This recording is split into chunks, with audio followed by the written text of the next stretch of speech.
Hello, good morning friends. आइए आपका अपना चैनल ज्ञानोदयम में आपका स्वागत है। आज हम चर्चा करने जा रहे हैं सोशल साइंस से संबंधित एक बहुत ही महत्वपूर्ण टॉपिक, जिसका नाम है सामाजिक अलगाव और अकेलापन। आज आज तो लोग ना तो संयुक्त परिवार में रहना ज़्यादा पसंद कर रहे हैं, ना ही एकल परिवार में। अब लोग को लगता है कि नहीं, अकेला ज़िंदगी ही अच्छा है। तो इसी को लेकर के आज का मुद्दा हमारा है। तो हम जानने का प्रयास करेंगे कि इसके क्या कारण है, ये आजकल चर्चा का विषय क्यों बना हुआ है, इससे संबंधित तत्व क्या क्या है और इसके लिए जिम्मेदार कारक कौन से हैं, और इसके इफेक्ट क्या है, इसके समझ आने वाली चुनौतियां क्या है और इसके आगे मतलब कि संभावनाएं क्या क्या हो सकती है। इन्हीं सब तमाम मुद्दों पर हम चर्चा करेंगे। आइए जानते हैं। हाल ही में विश्व स्वास्थ्य संगठन ने अकेलेपन को वैश्विक स्वास्थ्य के लिए एक गंभीर खतरा घोषित किया है। WHO ने एक अंतर्राष्ट्रीय आयोग का भी गठन किया है, जो कि अकेलेपन की समस्या से निपटने के लिए कार्य करेगा। ये था कि सुर्खियों में क्यों बना हुआ है। अब जानते हैं इससे संबंधित अंतत्व। WHO commission on social convention 2024-26 का उद्देश्य इस समस्या को वैश्विक सार्वजनिक स्वास्थ्य प्राथमिकता के रूप में मान्यता प्रदान करने और इससे निपटने के लिए संसाधन उपलब्ध कराने हेतु देशों को प्रेरित करना है।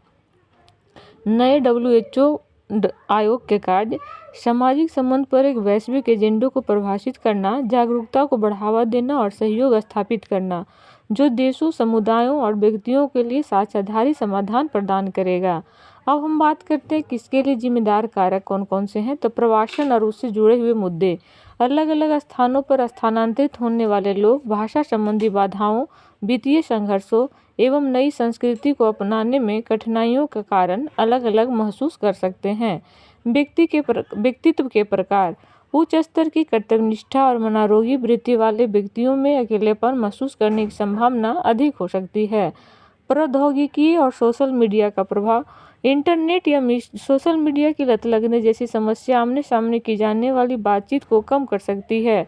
इससे व्यक्तियों में अलगाव की भावना बढ़ सकती है। काम में समय की कमी, काम करने के अधिक घंटे और आराम करने का समय सीमित होने के कारण व्यक्ति एकांत में रहना पसंद करने लग सकते हैं। इससे अलगाव की स्थिति पैदा हो सकती है। पेशेवर विफलताएं, एक दूसरे से तुलना किए जाने, निरंतर मूल्यांकन और लगातार विफलता के परिणाम स्वरूप आत्मसम्मान में कमी आती है। इससे व्यक्ति समाज में अलग रहना पसंद करता है। अधिक आयु के वयस्कों द्वारा सामना की जाने वाली चुनौतियां, सेवानिवृत्ति, सहकर्मियों के साथ संपर्क में कमी और वित्तीय स्वतंत्रता में कमी जैसे कारकों के परिणाम स्वरूप अलगाव की भावनाएं पैदा हो सकती है।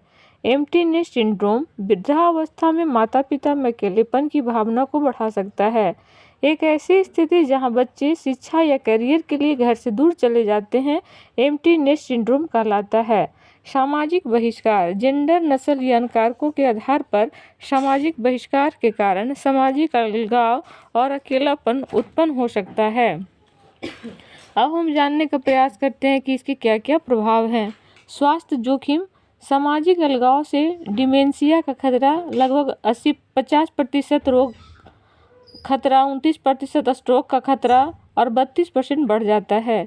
अस्वास्थ्यकर आदतों को अपनाना, मादक पदार्थों का सेवन, बाधित दैनिक जीवन चक्र और नींद की खराब गुणवत्ता आदि के कारण दिन में थकान, चिड़चिड़ापन, ध्यान में कमी और उत्पादकता में कमी देखने को मिल सकती है।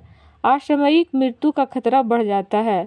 सामाजिक अलगाव के सभी कारणों से असामयिक मृत्यु का खतरा काफ़ी बढ़ जाता है। इन कारणों में धूम्रपान, मोटापा और शारीरिक निष्क्रियता के खतरे भी शामिल हो सकते हैं। खराब आर्थिक परिणाम, कार्यस्थल में अलगाव की भावना और समर्थन की कमी का अनुभव करने से नौकरी में असंतुष्टि और प्रदर्शन में कमी आ सकती है। अकेलेपन के कारण अमेरिकी अर्थव्यवस्था के प्रति वर्ष अनुमानित $406 बिलियन का नुकसान होता है। शिक्षा पर प्रभाव, हाई स्कूल में अकेलेपन का अनुभव करने वाले युवाओं के बीच विश्वविद्यालय छोड़ने की संभावना अधिक होती है। अब हम पर देखने का प्रयास करते हैं कि इसकी क्या क्या संभावनाएं हैं।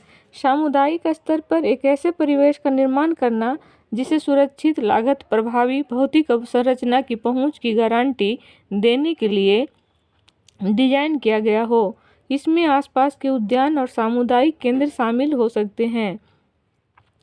सामाजिक कार्यों और संतुष्टि प्रदान करने वाली गतिविधियों में भागीदारी को प्रोत्साहित करना, जैसे वृद्धाश्रमों, अनाथालयों या गैर सरकारी संगठनों में स्वयं सेवा करना। वृद्ध लोगों और बच्चों तथा युवाओं के अकेलेपन और अलगाव की समस्या को दूर करने के लिए गैर पारिवारिक अंतरपीढ़ीगत सहायता कार्यक्रम आयोजित करना। व्यक्तिगत स्तर पर अवचेतन मन को नए सिरे से सोचने के लिए तैयार करने हेतु माइंडफुलनेस और मेडिटेशन जैसे व्यक्तिगत कार्यक्रमों को अपनाना चाहिए। सार्थक संबंधों को बढ़ावा देना और अकेलेपन से निपटने के लिए एक सहायता प्रणाली का निर्माण करना। अकेलेपन और उसके स्वास्थ्य संबंधी दुष्प्रभावों के बारे में जागरूकता बढ़ाने के लिए शैक्षिक अभियान शुरू करना। उन सरकारी नीतियों का समर्थन करना चाहिए जो स्कूलों, कार्यस्थलों और समुदाय आधारित संगठनों को सामाजिक अलगाव तथा अकेलेपन की समस्या को दूर करने में प्राथमिकता देने के लिए सशक्त बनाती हो।